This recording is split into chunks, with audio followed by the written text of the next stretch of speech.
This is John Titus of Best Evidence with a public service announcement. I'm at Diversity Harbor on Sunday, April 19th. The announcement is to enjoy your life, that life is for the living, and you better get out and enjoy it now, because the Federal Reserve has some big plans for you, and they are all bad. Over and out. Today we want to look at the Federal Reserve's plan for the economy against the backdrop of the pandemic. The Fed's plan, as you are about to see, is one for complete fascism in the United States, in which bankers make every important material decision. The person who is going to deliver the plan to us is Neel Kashkari here on the right. This is on Face of the Nation. He made an appearance last Sunday, April 12th. I'll get to this dog and pony show in a minute. But first, some background on Kashkari. Kashkari's claim to fame prior to now was in 2008 in the TARP bailout, when he and Hank Paulson fashioned a plan to transfer $700 billion direct from the United States Treasury into the pockets of their Wall Street buddies. That plan never changed. It was hatched on September 15th, and it was implemented on October 3rd. The only thing that changed during the interim was the lies that Kashkari and Paulson told the public in order to secure the passage of that plan, which they eventually did. Now, in connection with those lies and in connection with the whole fraudulent bailout plan hatched by Kashkari, you have to remember that Kashkari and Paulson are both from Goldman Sachs. Goldman Sachs achieved fame basically in 2010 when it was discovered in Senate hearings by Carl Levin that Goldman Sachs was bragging about lying to its clients and about selling its clients shitty deals. It later came out that Goldman refers to its clients as Muppets and was bragging internally about ripping its clients' faces off. Now, if that's how Goldman Sachs treats its wealthy clients in the good times, in the run-up to the crisis, you can imagine how Goldman Sachs would treat unemployed people, such as yourself, as serfs in a pandemic. And that brings me back to this dog and pony show called Neel Kashkari's appearance on Face the Nation. Now, this might look at first blush like an interview. It is not. In an interview, the interviewer asks a question. The subject provides an answer. The interviewer then asks a follow-up question incorporating information contained in the answer just provided. That is not what's going on here. What is going on here is scripting. It is messaging. It is messaging by two people. On the left, we have a conductor. The conductor's name is Margaret Brennan. She is a professional at the top of her game. On the right is a band member. He is a junior varsity band member. He wasn't particularly good to begin with, and now he has not practiced for 12 years. In a word, he sucks. However, in her capable hands, he manages to look reasonably normal. So let's get right into this and watch the script that Neel Kashkari is here to deliver. I want to ask you about the jobs crisis right now, because 16 million Americans have filed for unemployment since these restrictions went into place due to the virus. The St. Louis Fed says we could see 47 million Americans losing their jobs. Where is your prediction of a bottom? Well, we just don't know. I've been listening to your program this morning, Margaret, and we just don't know the path of the virus. That's going to determine how long the shutdown needs to take place and ultimately how many Americans lose their jobs and how quickly we can get them back to work when the economy turns back on. So there are wide ranges of estimates of how wide or how high the unemployment rate is going to go, but it's all driven by the virus and how effective we are and the healthcare system is to catching up and to controlling it. Okay, Kashkari gets one thing right there and he gets one thing very wrong. The thing he gets right is the we language, because it shows that the Fed is taking ownership of the pandemic. How quickly we can catch up to and control the virus.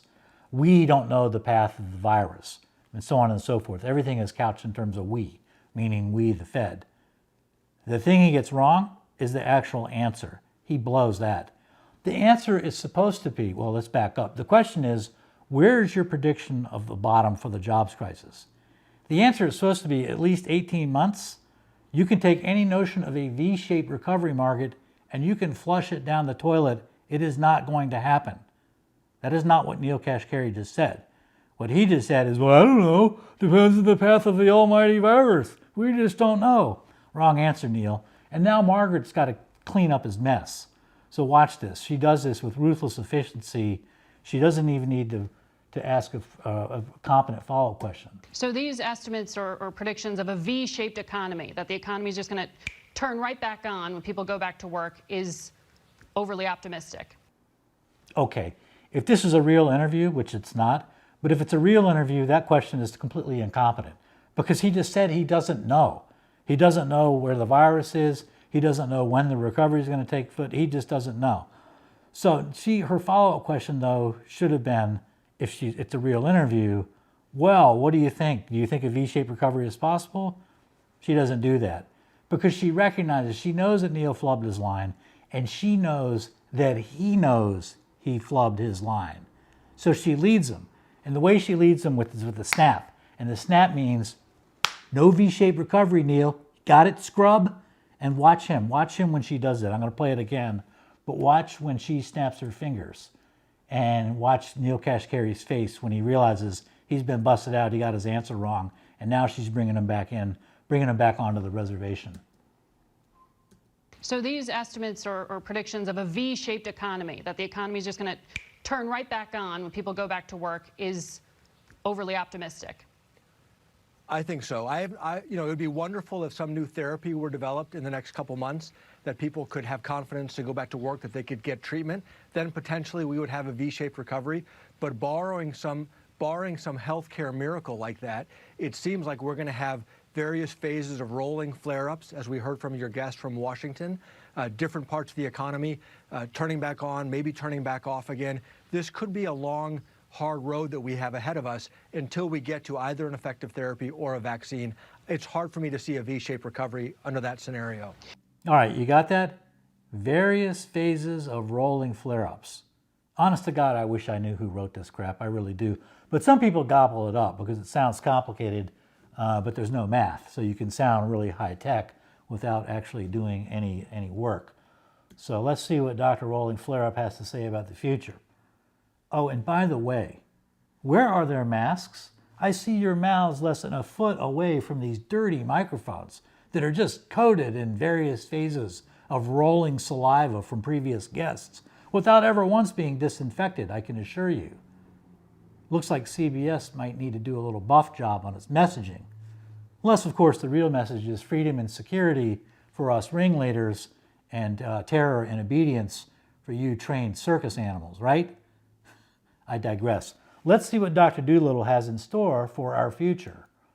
Because we're looking around the world, as they relax the economic controls, the virus flares back up again. And that makes intuitive sense because so many people have the disease, but they don't show any symptoms. So you don't know who's spreading the disease and who isn't. So we could have these waves of flare-ups, controls, flare-ups, and controls until we actually get a therapy or a vaccine. I think we should all be focusing on an 18-month strategy for our healthcare system and our economy. If it ends up being shorter than that, that's great. We should prepare for the worst-case scenario.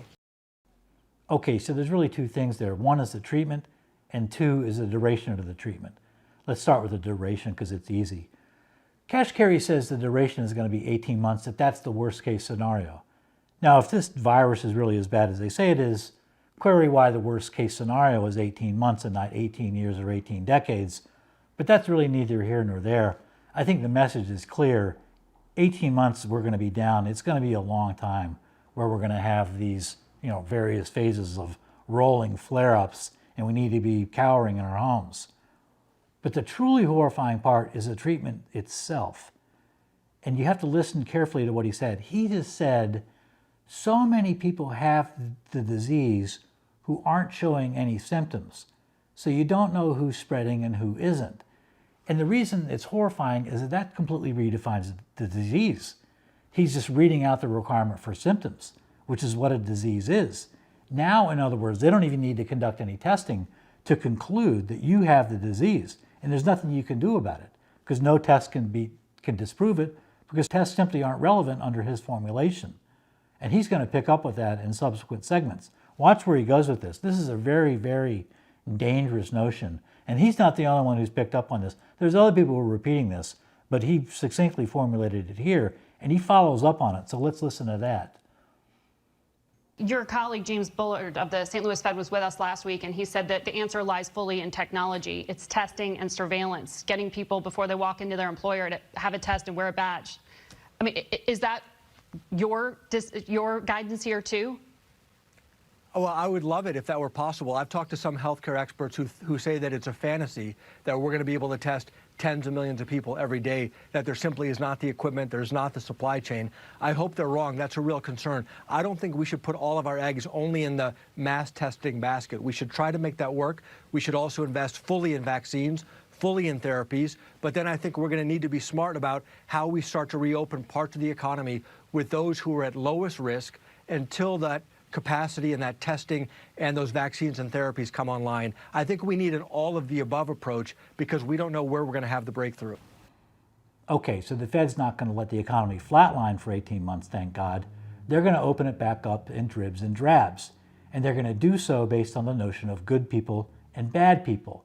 In other words, low-risk people and high-risk people. The important point here is that there's no testing involved at all. It's simply whether you're deemed low risk, then you get to go back to work. Notice that Kashkari leaves out of the equation who actually gets to decide low risk. It's not scientists. Scientists would conduct tests. Someone else gets to decide low risk. Kashkari doesn't say that. But let's go on and see what he has in store for people who are deemed high risk. You said in the last crisis, the mistake was going sort of too small and being too timid. This time around, is there enough money being thrown at this problem? I think there is in terms of what the Fed can do. I think our chairman is being very, very aggressive. He's learned from our experience in 2008, and the whole Federal Reserve is being as aggressive as possible. That's the right thing to do. I think Congress is also being very aggressive. But again, it goes back to the progression of the virus. If we're going to have economic distress until we have a vaccine, then it's going to be up to Congress to keep coming back to provide support to the American people. We can't shut down the economy for 18 months, but we need to find ways of getting the people who are healthy, who are at lower risk, back to work, and then providing the assistance to those who are most at risk, who are going to need to be quarantined or isolated for the foreseeable future. That's a real challenge for all of us. Well, there you have it. Fascism comes to the good old US of A on a Sunday morning TV news program. You are going to be deemed low risk and go back to work, or you are going to be deemed high risk and quarantined or isolated, which means imprisoned if the history books are any guide. But in any case, science has nothing to do with this pandemic. Science involves testing. This is not what this pandemic is about. This pandemic is about control, and it is about fear, and it is about terrorizing you. And it is time for you to start coping with that reality. Thanks for watching, and I will see you next time.